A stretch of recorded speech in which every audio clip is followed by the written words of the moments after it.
বর্তমান সমন্বয়ক বৃন্দরা যে নতুন রাজনৈতিক দল ঘোষণা করেছেন সেই দলের অর্থ তারা কোথায় পেল, এটা নিয়ে সামাজিক মাধ্যম এখন বর্তমানে তোলপাড়।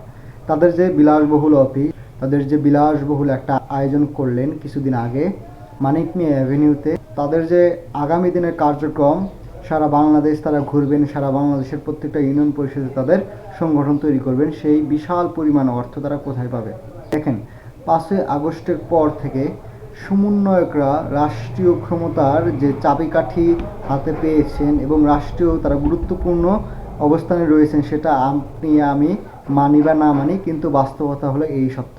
তারা চাইলে হাজার হাজার কোটি টাকা ইনকাম করতে পারতেন এবং শুধু হাজার না, কয়েক লক্ষ কোটি টাকাও ইনকাম করতে পারতেন।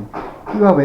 দেখেন, 5ই আগস্টের পর দেশের বিশাল বড় বড় বিজনেসম্যানদের অনেক রকম সমস্যা হয়েছে, তার মধ্যে বসুন্ধরা গ্রুপ এক। বসুন্ধরা গ্রুপ সমন্বয়করা যদি চাইতেন বসুন্ধরা গ্রুপকে সেফ রাখতে, তখনকার সময় বসুন্ধরা গ্রুপের যে প্রধান তাকে রাখতে পারতেন, এবং কারণে যদি সমন্বয়করা তাদের থেকে টাকা চার্জ করতেন, বসুন্ধরা গ্রুপের কোনো সমস্যা ছিল না টাকা দিতে, কারণ তারা রাজনৈতিক দলকে ফান্ড করে থাকেন।